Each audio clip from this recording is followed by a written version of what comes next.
quorum.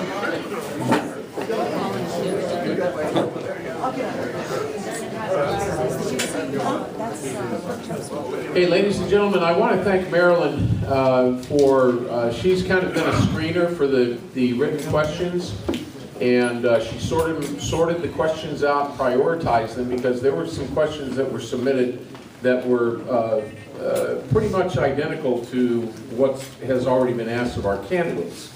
A little bit different wording, but same issues, so we're not going to be doing those questions.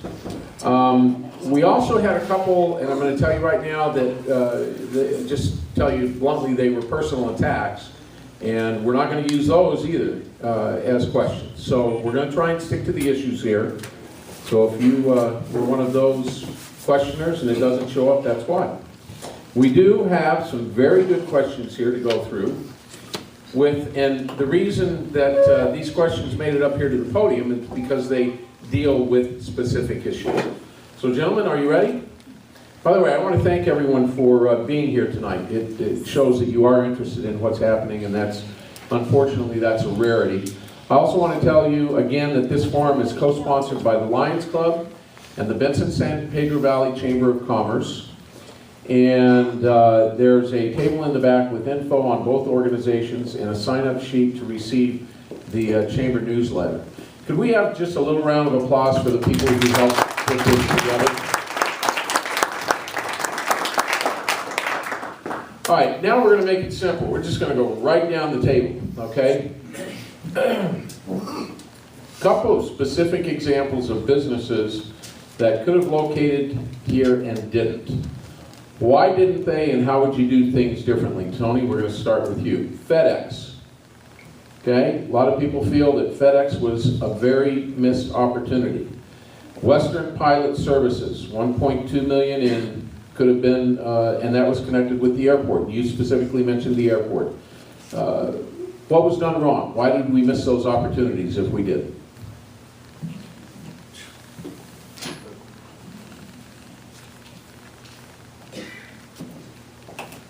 I think that the lack of flexibility on the city's part is what discouraged them from coming in. I want to be honest about it. Remember, it takes a group up here to make things happen. One person can kick and scream and fight. It takes at least 4 out of 7 to make it happen. So. That's almost like asking about the theater from a few years ago. Supposedly a theater wanted to come in, and they got tired of the strictness of some of the rules and regulations, and it's just. I think again we need to be more flexible in letting people come in. You look at how Tucson and Phoenix does it. I'm not saying give the farm away. No, I'm not. But I am saying we need to be a little bit flexible about some of the things that we're doing. And we've went to this mentality, which I believe that I truly believe that developers need to pay the way. But I also believe that we can help them a little bit along the way on some items that can be a little bit flexible to bring them in, which kind of like the reason we can't compete with the bigger cities is because of the fact that they have more flexibilities, they can do more in that area. They come and look at us all they want. And then go to Tucson and get a better deal, but Phoenix get a better deal. Thing is, we can't always give them the best deal in the world, but we can try to offer them something that will make it to where they'd be interested in coming in. Okay, Tony, thank you. Same question. FedEx, Western Pilot Services, why did we lose those opportunities? Well, there are probably several reasons why we lost them, but to pin it down to just one, I don't know if I would necessarily say that the city chased them away. I know that the permit process goes through several things that it has to go through, but I'm not really sure why they decided to go someplace else. It wasn't a city issue, and it never came before the council, so it was squelched long before it came to us. Go ahead, pass it down. Same question, missed opportunities? If so, why? Actually, I really can't answer too much of that. I'm not too familiar with them. So I would just have to deal with the stuff in the future. It could be a decision on their part. It could be dealing with some of the bureaucracies. And maybe there was just a personal conflict going on. That's Also, fine. There's not much to attract, say, families. Not a lot of activities with kids. And that also tends to weigh in on decisions like that, to move facilities, because you're going to be moving families. Okay, I want to repeat, there's nothing wrong with saying that you don't want to address the question or you just simply don't know. Right. Sometimes that's admired in a politician, so let's pass it down to Jeff, who's one of the most politic people I've ever met. Jeff. Again, my name is Jeff Cook. Thank you for coming tonight. I've heard about the FedEx, and I have not heard anything coherent about why FedEx chose to go somewhere else. And on the other one, I don't know who Western Pilot Services are, so I don't know anything about that. But I do know this. Between California and Nevada, they've got some overly burdensome taxes and restrictions on all levels from all directions, and it has caused a lot of warehousings to move into to Western Nevada. And I know such as Wadsworth, and essentially there are no restrictions. A company can come, they are business friendly. Any company can come in and do what they want, essentially. And in California, they can come in there, but they essentially cannot do what they want. And there are two sides of this, and I think we as a city, as a community, I think we need to find, what is it, not a compromise, I don't believe in compromise, a happy medium where we're not overly restrictive and we're not underly restrictive. That's what I think. Thanks, bye. All right, thanks. Go ahead and pass it back down. We're going to start with Tony and then move it down the table again. Now this is a good question because I think all of you tried to address it at some point but didn't be specific the way this question asked you to be. A couple of the candidates said Benson needs to be a destination for tourism, not, as you said, a cattle bar. What would be the attraction you would choose or create, or what would you do to make Benson that destination, Tony?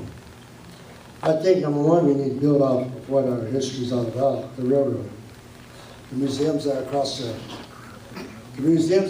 the tracks, looks like they did try to work on getting some of them up. There's a lot of history in that museum out there. I don't know if anybody has had an opportunity to go into that, but I've been told that, you know, White Rips actually stayed at the hotel. You look at the signatures of the people that stayed there, his signatures in there. I believe the history of Benson, if we can focus on the history of Benson, and the railroad has been basically what Benson's all about. The Pony Express coming through. Focus on that. Focus on what's real about Benson. What's real about Benson is, from the old days to now, when I go into a town, I like to go to a museum. I like to see what it's all about. I also like to go to an art museum. I'm an art person too, so I like to go see art. I look at the bridge up there going to McDonald's now, and we see that, I don't know if anybody notices it, but that's the city of Benson. That's some of the old pictures of Benson there up there. It's absolutely beautiful. Now, just by looking at that, would attract me to come down into Benson to see if I can see some of this. Find out where it's at, where it's located at. But I think that we need to not completely be a tourist destination, because of the fact that I also believe that we need to have families businesses, jobs here for their families too. But I think we need to focus on what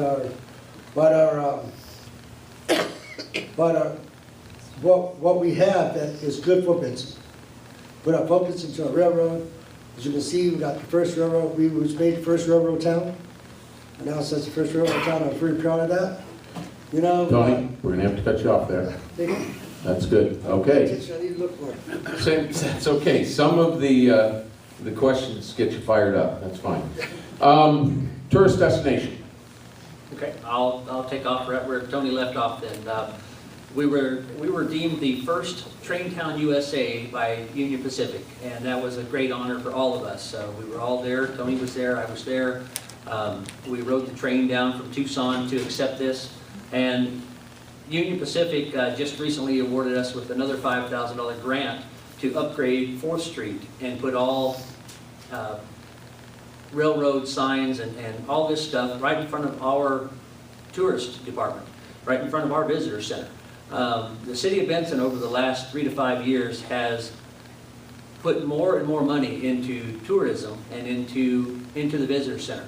With the help of the community, I'd say Jim Gray was down and we had him come down. He helped us and we designed billboards to go up on the highway. So we've got billboards going in both directions on I-10 to try to pull more people in here. So this way it is a stopping place. It's not just a tourist trap and they're gone. We want people to come in here. We got a letter from some people that came through not more than about 2 months ago, and they stopped by just to get gas. And they ran into one of the local police department personnel and started talking to them, and they almost fell in love with Benson. They sent a letter to the mayor. It was sent to Glenn Nichols, and Glenn sent it out to all of us, talking about these people would like to come back here and possibly even buy a home and stay here in the future.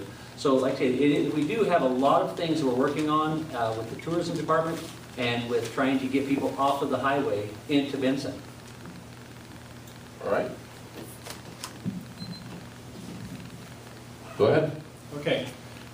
It's funny you should mention that because about a year ago somebody asked me a question like that, and it was boiling in the back of my head for a long time. You know, what is Benson? Why would we want to be a destination?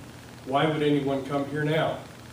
And I've actually been working with SEGO and the Small Business Development Center at Cochise College. I was down there last week on a visit with them. I developed a proposal for what I call the Arizona Museum Garden.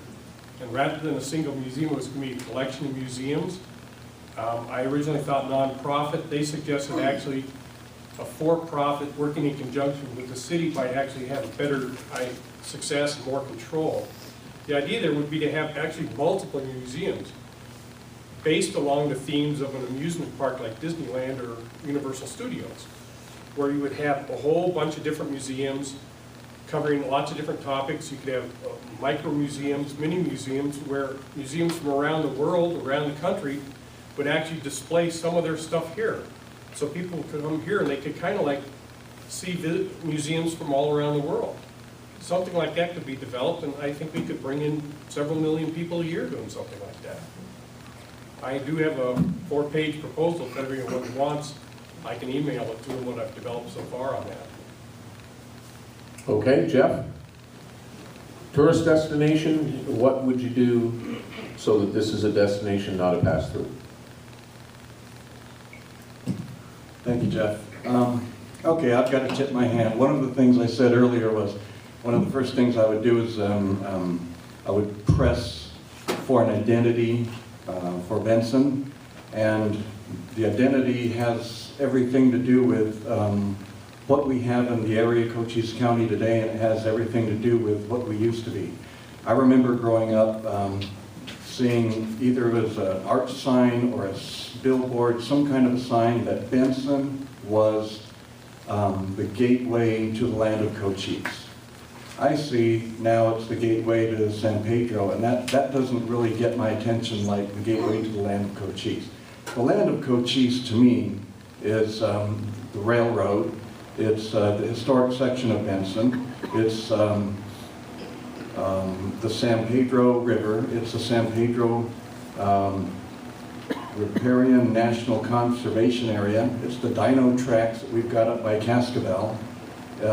It's the gateway, it's a gateway to all of that. It's also the gateway to Tombstone.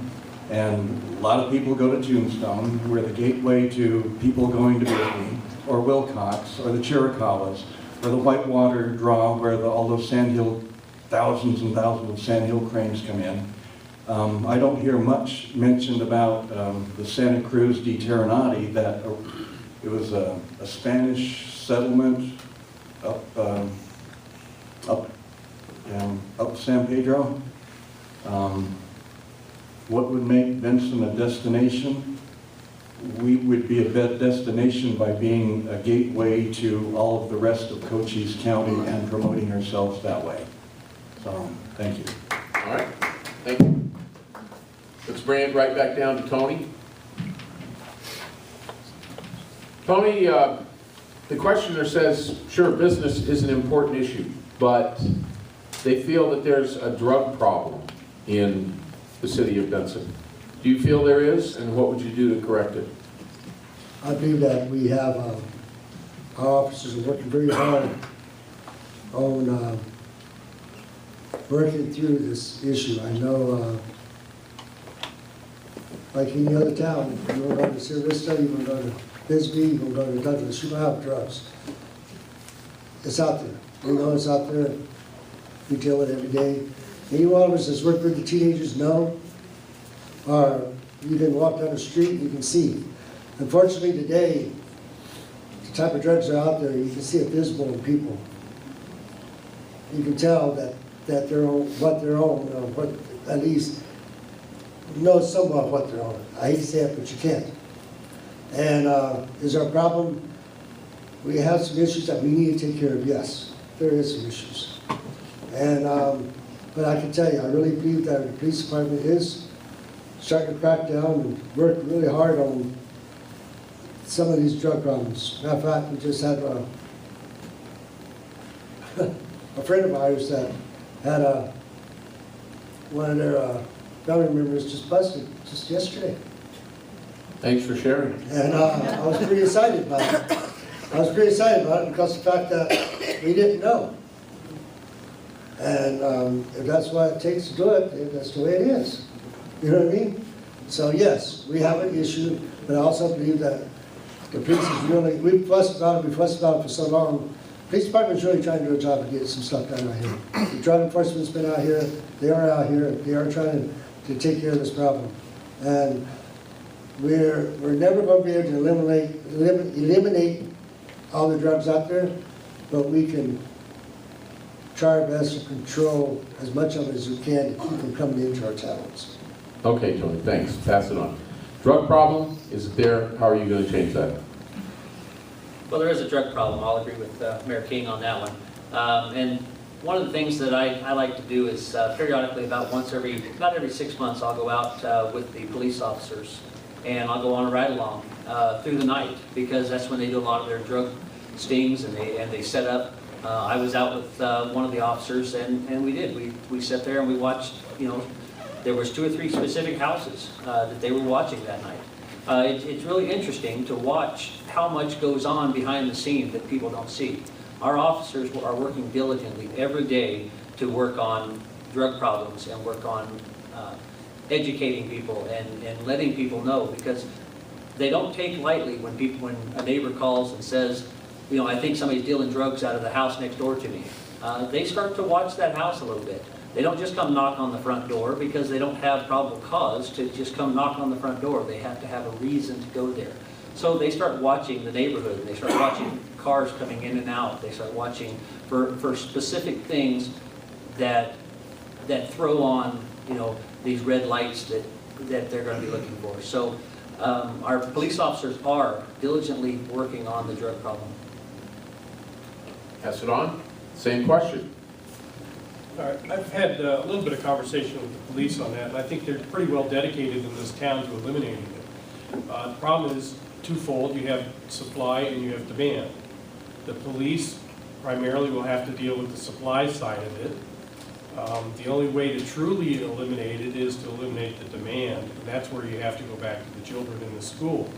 That's coming from boredom and I think sort of a fatalistic attitude they have. They need to have more activities, more ways to express themselves other than just seeking it inside of a meal or smoking it. All right, pass it on to Jeff.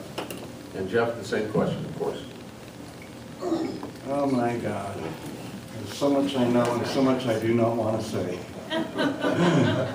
We have got a drug problem. I know several small-time dealers. I've watched deals go down. I've also seen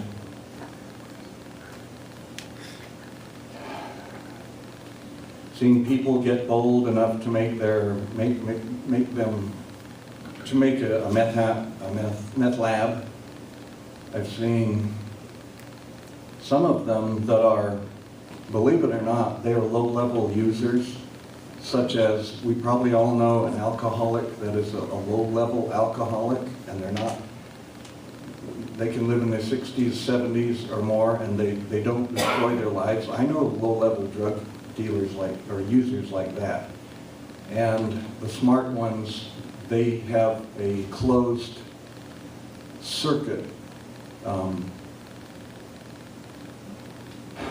It's like a closed community. They only deal with the people that they know. When they let new people in, they know that's when they get busted because they see it happen to their bolder friends all the time. On one hand, yeah, we do need to stop the problem. On the other hand, they've already outsmarted all the rest of us. Some of them have, and it's not going to be eliminated. Okay.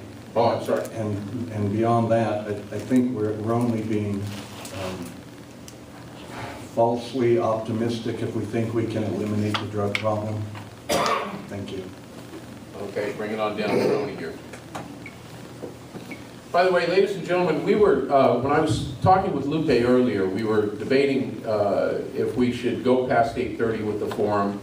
And so, it was kind of a toss-up. We decided to wait and see how many questions we got through. We're getting through a lot of questions. I think we'll go for about another 10 minutes. Give us time to get through 2 more of the cards. Then if we stop it at that point, everyone will have a few minutes to talk individually with the candidates. Does anybody have any problem with that? Does that sound like a good format, a good time? I'd like to hear all the questions. We have a stack here that will take us probably another hour, and we're not going to take another hour. Okay. Tony, city employees, too many? Are we overstaffed? And what about salaries? Tough one there. Are we overstaffed? You know what? Over the last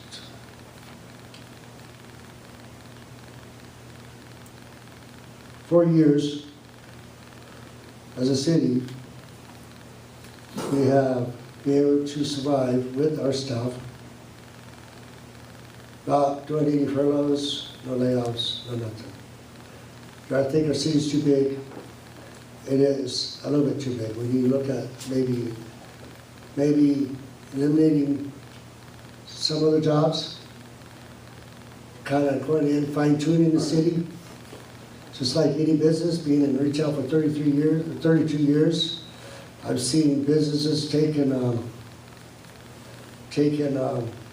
go in and they start from the top and they work their way down from the bottom and they look at the whole situation and see where we can make improvements and where we need to cut at.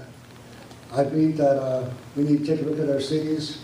I believe the amount of money spent in the city is on health care and salaries. And that's something that we need to take a look at. So yes. Okay. Not a popular answer, but yes. Pass it on.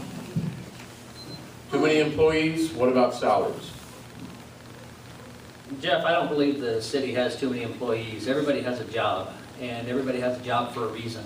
If you start taking away from one person, and making another person do their job. Then they wind up having to work overtime, and they wind up having to do 2 people's job and 3 people's job. If we did that at the city level, it would cost us more money in the long run. Right now, payroll is our biggest expense on the city budget. There's no lie about that. There's no way of getting around it. The taxpayers pay a lot of salaries. But if we start cutting the departments down, it's going to make it to where one person does all of the work, and it makes it a lot harder for everybody to do. I mean, if you look at Brad's department, Brad's department has 3 people that work in his office. That's it. So when you go to the office, if nobody's there, it's because there's nobody there. I mean, there's no way around it. Everybody has a job, and everybody's there for a reason. Our city, we may need to look at salaries in the future. We need to look at lowering them. Just last year, we increased everybody's salaries because the economy started to turn around. But at this point, I believe that everybody's there for a reason, and we're even talking about hiring a few more people this year. Peter, same question. I don't know enough about the organization of the city itself to say whether they're efficient or not efficient. Certainly, productivity gains may be able to offset increasing the number of people through attrition. The police department itself seems to have only 9 people right now on the streets plus 3 detectives. That's only 2 people at any given time for this entire city, which to me seems like a little bit short. For them, I know the state average is roughly 1.9 officers per 1,000 people, and we're at 2.9. But I think you have to take into account smaller towns are going to need more people just because there's the same number of hours in a day, same number of hours in a week. So you're going to have a different percentage. The other offices I would have to take more look at. All right, Jeff? Thank you, Jeff. I'm with Peter.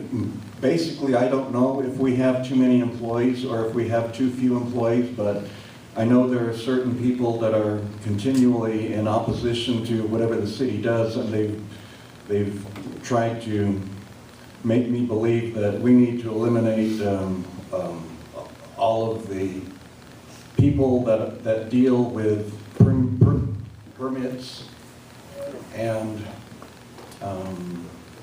inspections.